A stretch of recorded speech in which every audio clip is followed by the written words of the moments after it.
What is up, YouTube? Welcome back to the channel. So, interesting idea for a video today. We're just going to kind of have a little discussion here. There's something that I've been thinking about doing a video like this for about a week, and I've been trying to figure out how to approach the topic eloquently, I should say. So, I guess I should preface with I mean no hate by this video whatsoever. All right, some of these bands that I'm going to mention in this video, I like them. Okay, I like some of their songs. I think they're good bands. But my kind of critique here is like a genre critique. It's not like specific bands. Okay, it's kind of a genre critique. So everybody knows I'm a big metalcore fan. I love, especially early 2000s metalcore. I love metalcore. I'm in a metalcore band myself. So this is like my favorite genre of music. Okay, so my critique though, and I think it's one that a lot of people also have because people talk about it a lot. I hear, other people I know bring it up all the time, right? So the critique is, why does most, I won't say all, but why does most modern metalcore all sound the same?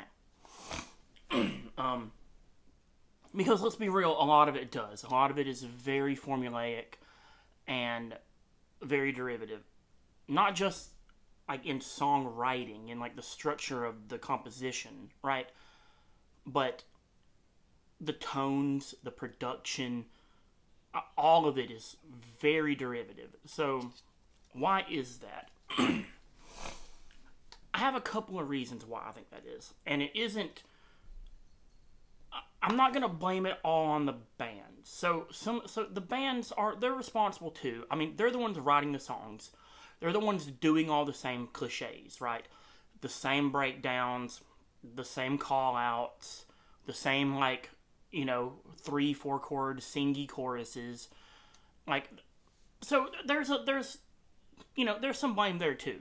The songwriting and the composition is also formulaic. But to me, that isn't even the main culprit. Because you can kind of weed through those bands. If it was just a compositional issue and you just had problems with how formulaic the songwriting was, you could navigate through those bands and find bands that weren't like that. And that would be the end of this video and the end of the conversation altogether, right? So, that's part of the issue, but it isn't the issue. To me, the issue is record labels and engineers and producers. And I think I'm going to kind of boil it down to a very umbrella term here, right? So this means a lot of things. It's laziness. That's my opinion, is that it's laziness. What do I mean by that? So take a band, any kind of just mid-level metalcore band. Say you're signed to a record label, right? But you're not huge, okay? So the record label doesn't want to spend a ton of money on you. They want you to turn over product as quickly as you can. They don't want you to take 4 years to make a record. They want you to make a record in 12 months, 14 months, whatever. They want you to get a record out almost every year and a half, something like that, right? And they want you to tour as much as possible. So you go to a record studio, a recording studio. You go to a recording studio, and your record label sets you up with a producer. The producer says, look, I got this band. They sound like a lot of other bands. I have a total, in-the-box production style. I have a template for bands like this. And as someone that records music myself, I have templates that I've built in my recording software. It's I know that if I use certain kinds of amps and certain kinds of guitars and I'm recording certain kinds of bands, I can go to these things and I can get the kind of tones I want and the kind of sound I want very quickly. And that's not a bad thing. But it does make for a derivative thing, which can be bad. So, you have this band in. They're already writing songs that kind of sound like everybody else's songs. And then you slap a production template on them.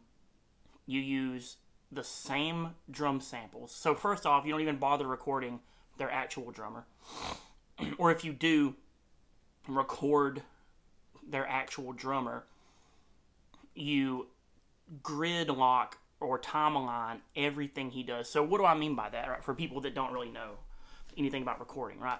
So when you're looking into recording software on a computer, there's it looks like graph paper almost, right? Like there's like grid lines, and all of these lines measure up with the tempo, right? So you can set the tempo. So say you set the tempo for 140 beats per minute. The lines change, and each one of those lines represents a beat, and for every minute you have 140 of those, right?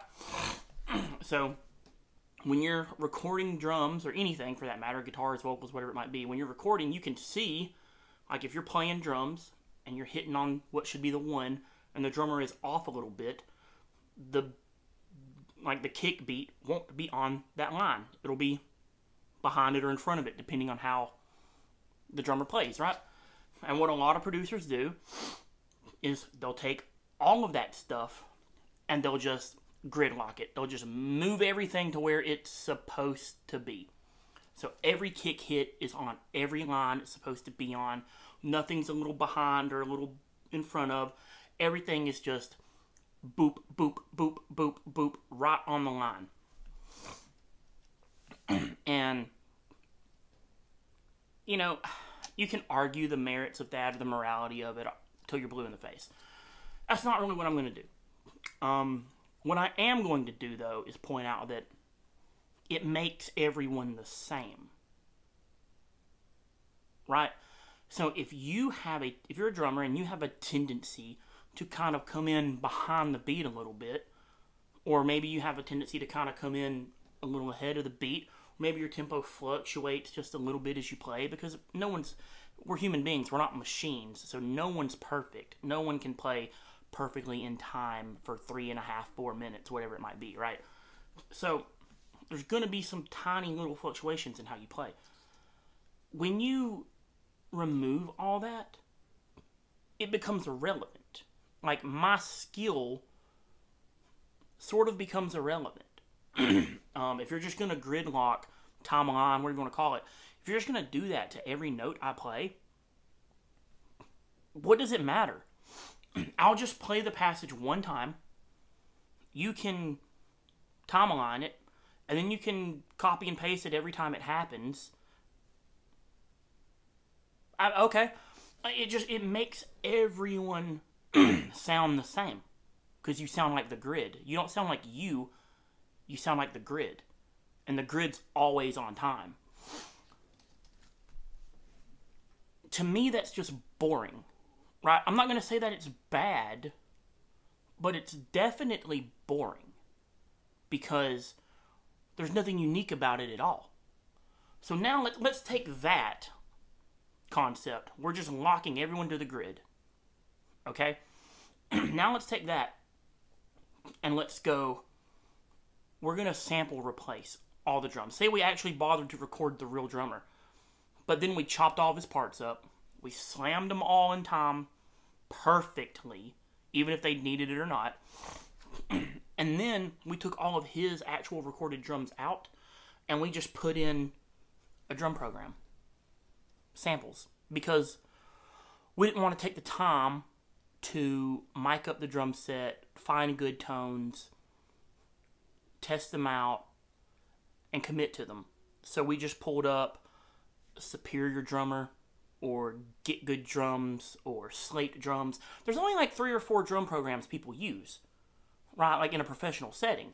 So if you do this, you're going to sound like everyone else that uses these 4 drum programs.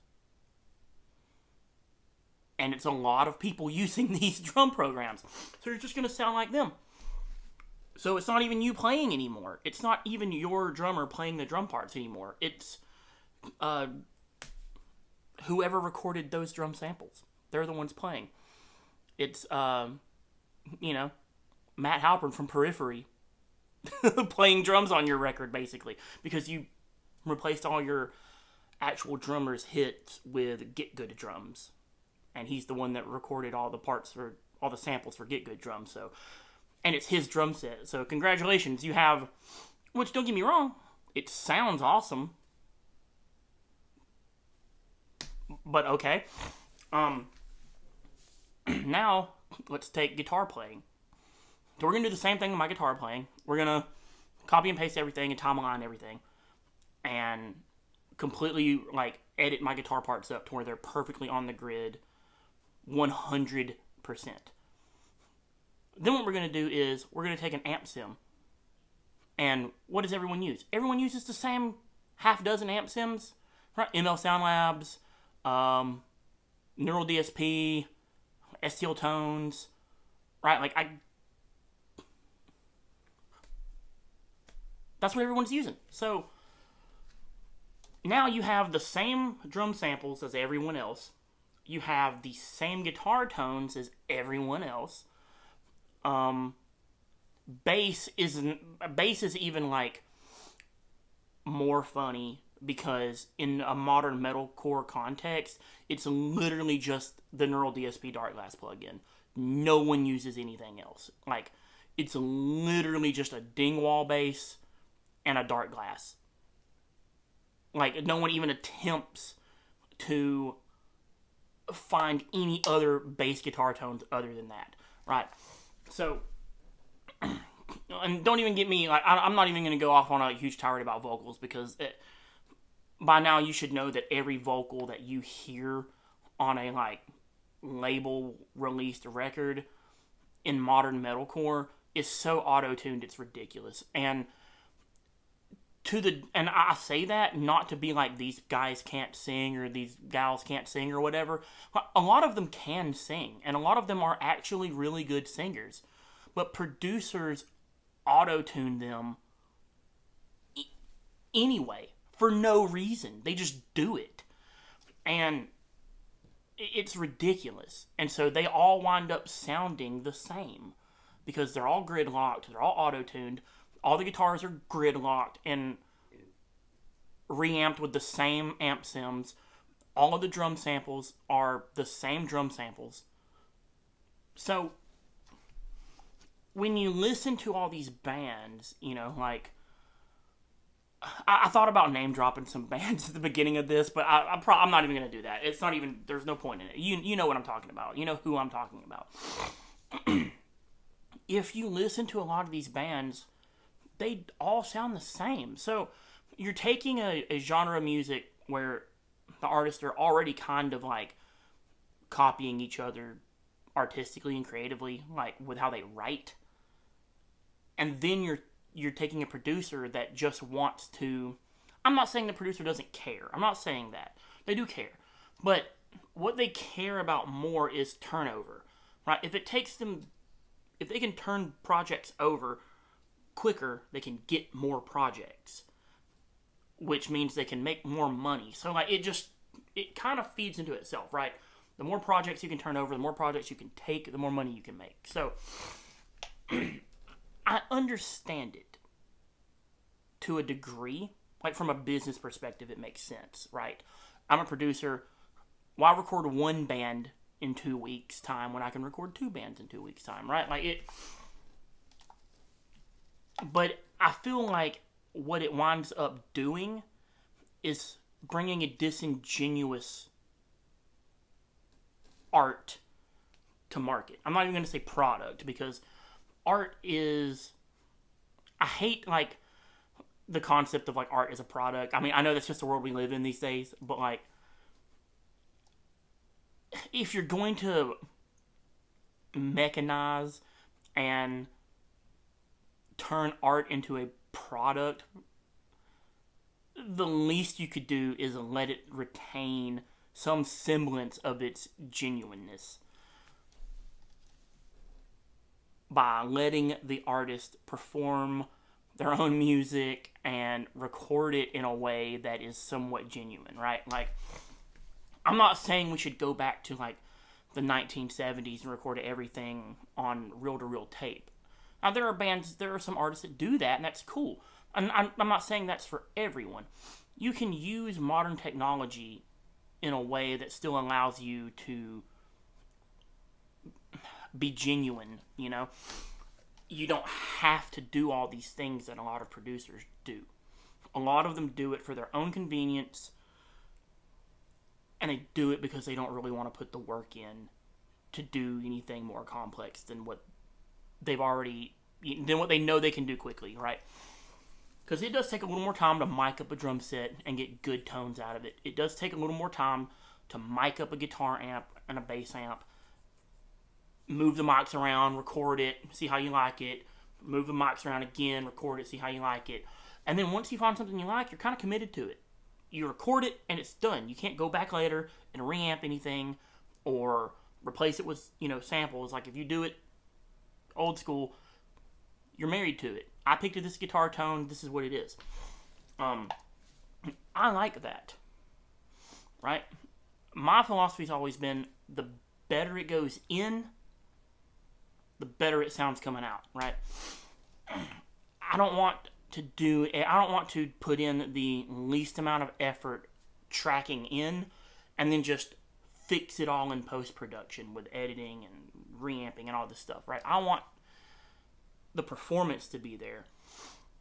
So that's kind of my own personal experiences, that I'm drawing from that, plus other people I know in the business and in this genre of music and how they do things and whatnot. And I know there's gonna be comments that's just like, boomer, I get it, but I don't think anyone will disagree that like modern metalcore is super stale at the moment.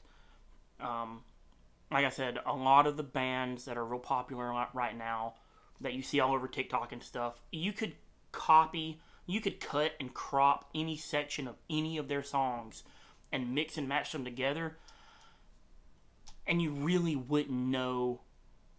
I mean, it outside of maybe like the tuning being a little different, like the tempos are all the same, the production's all the same, the samples are all the same, it would just slot in and slot out, and you'd barely even notice it, if you noticed it at all. So, how can we fix this, right? If you're a musician and you're in this genre of music, how can you fix this? You can fix it by putting in a little effort. And it's not a lot, right? Like, I've been experimenting at home in my studio with micing up my guitar amps and recording them. And the guitar tones sound good. The technology, so here's the other side of the coin. This isn't a technology bad rant, okay? The technology is here. You can get amazing guitar tones with a SM57 microphone and a $150 interface. I mean, they make mic preamp plugins and compression plugins. You can use all this stuff to actually craft and shape a unique sound, right? You don't have to use it the same way everyone else uses it.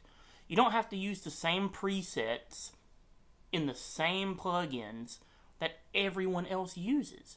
You can do your own thing within the context of this modern production technology. You can. People just don't want to because it requires effort. So, don't be afraid to experiment with this stuff. Don't be afraid to mic your own amps up and record them and see how good you can get them to sound, right? If you have a vocalist that's good,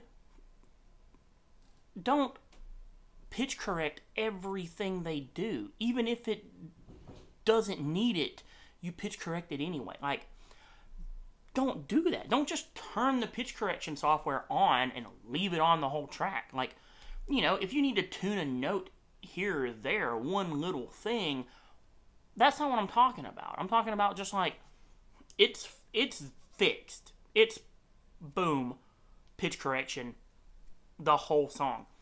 Don't do that. Don't do it. Like, let your singer have some uniqueness in their voice, right? If you have the ability to record real drums, go do it.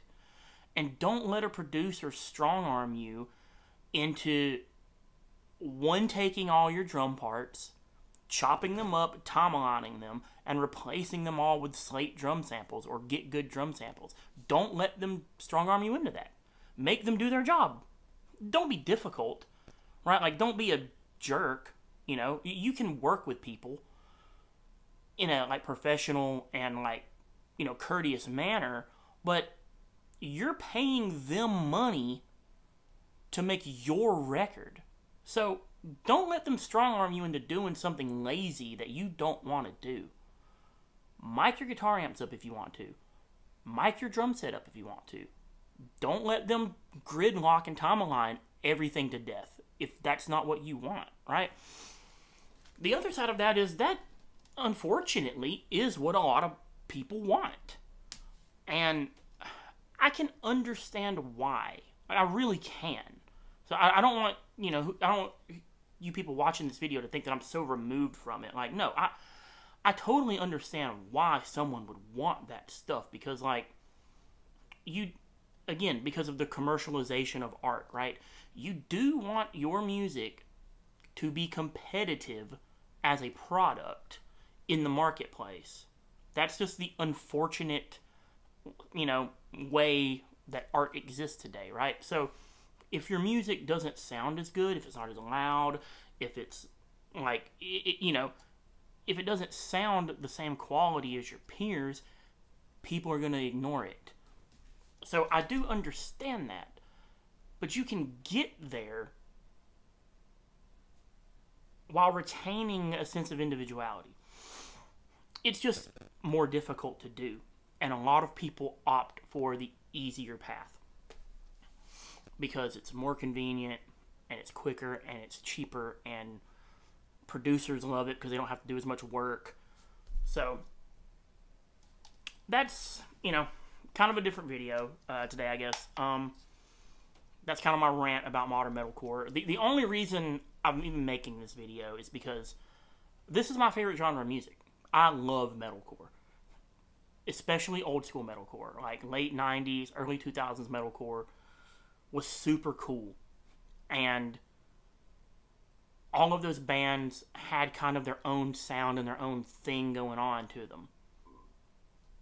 I listen to new metalcore bands. I really do.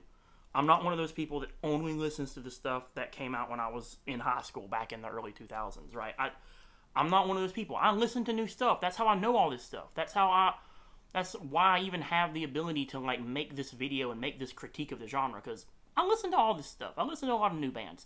Like I said, a lot of these bands I like, and I like some of their songs, and I like, everybody likes a good, catchy, like verse, chorus, breakdown song. Like, everyone likes that.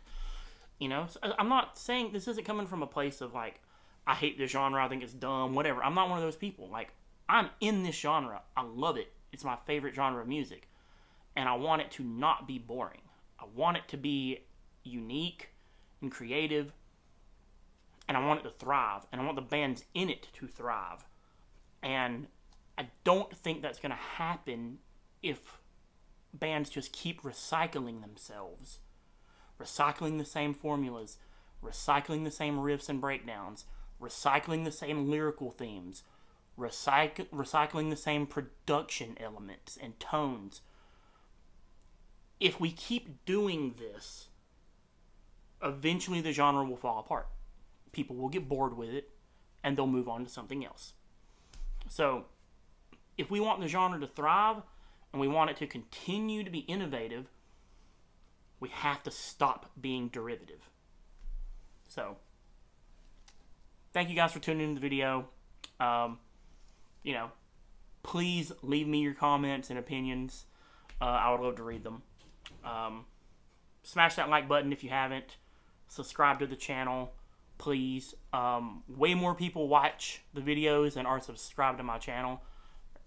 That's cool, but it'd be a lot cooler if you were subscribed. So, subscribe, like the video, leave me a comment. Thanks. I'll be back next week.